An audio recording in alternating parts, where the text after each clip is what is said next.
Welcome to Insights. We're really happy that you could join us tonight. We're going to be talking about the sanguine personality this evening, and I think you're really going to enjoy hearing a little bit more about this personality type. We mentioned before there are basically 4 different types of temperaments. This dates back to over 400 years ago with Hippocrates. He studied people and said that there are no 2 people exactly alike, but we do tend to have certain traits that could fit into one of these categories. The 4 categories being phlegmatic, sanguine, choleric, or melancholy. And those are not given in any certain order. Tonight, the reason I've chosen to start with the sanguines is because most sanguines can be determined with no test needed. We call them our NTNs. Down the road, I'll direct you to materials where you can research a little bit more as far as which temperaments you might fall into, or people that you work with or have in your family. But for right now, the sanguine personality is the one of all 4 that is really going to kind of jump off the page. Sanguines love to have fun. Party could be their middle name. And if you are having a party, you definitely want to invite some sanguines to your party. Have a couple of them because they're guaranteed to make even the dullest party pop and have some fun. However, a word of caution is if you invite too many sanguines, it's going to become a competition between them as far as which one can get most of the attention or center stage. So be careful that you have a nice blend of all the different personality types if you're inviting a party and having a party that you're planning and you want it to be successful.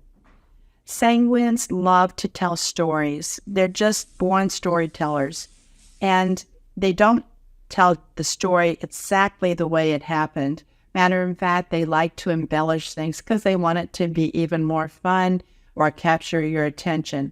So if you're a teacher, that would be the student who, in the lower grades especially, comes in every day and just can't wait to tell you what happened on the ride to school that morning or what happened last night.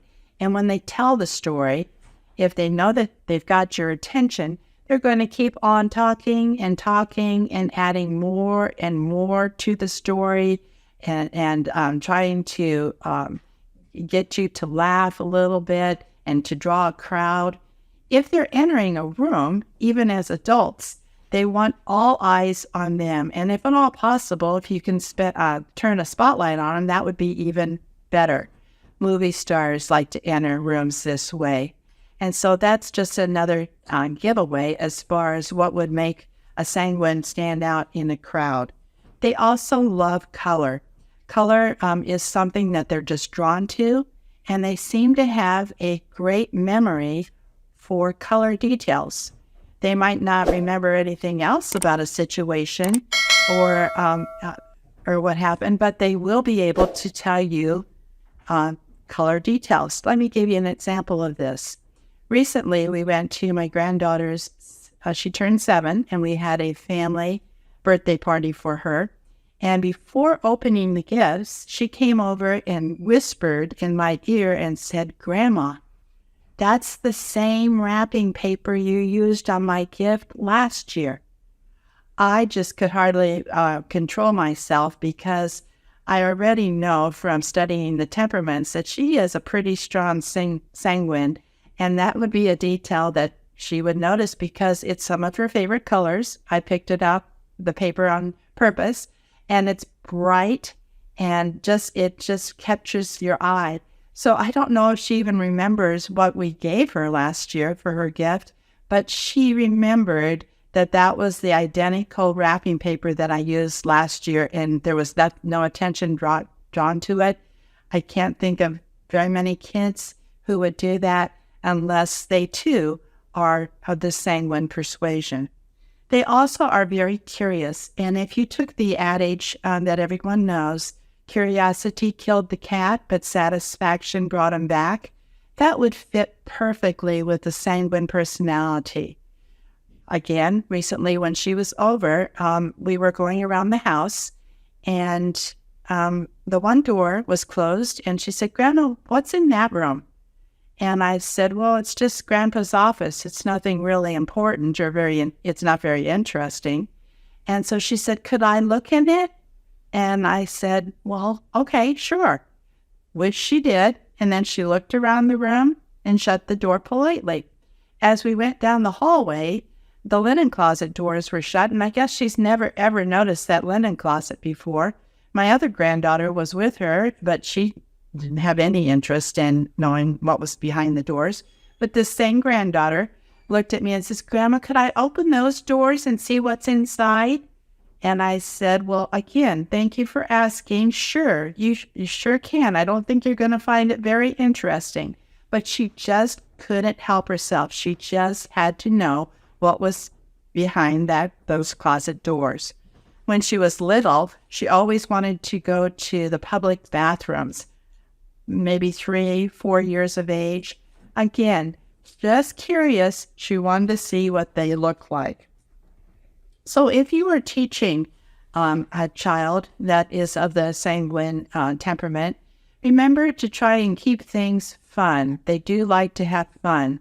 And so, or if you're a parent and you want to learn how to parent a child with this personality a little bit better, there are clues and things and tips that I can give you that you can use, and it's fun when they work out, and you can see how it's just kind of golden.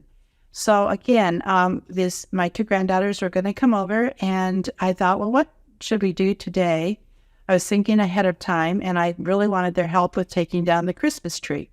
But I thought, okay, if I say I've got a job that we're going to do, or I've got some work that you need to help me with, I could tell you right now, her eyes would roll around, she'd shrug her shoulders, and she'd be polite, but she'd be kind of like boring.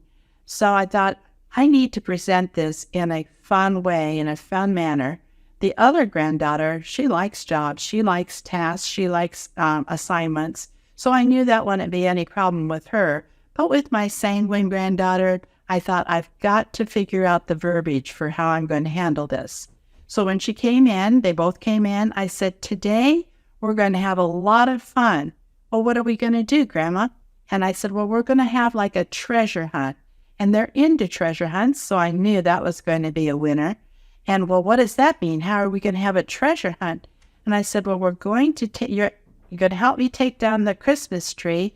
But what I want you to do as we're doing that is I want you to look at all the ornaments and figure out which one you'd really like to have, and you get to take that home. That can be your treasure." All full speed ahead. She couldn't wait to get to the family room to start the new adventure. So again, if this is something that you can learn how you can use this, incorporate this into your classroom or in parenting, that's one of the reasons that I want to present this material for you. There's an old song, the lyrics where you don't know what it's like to me, I don't know what it's like to be you.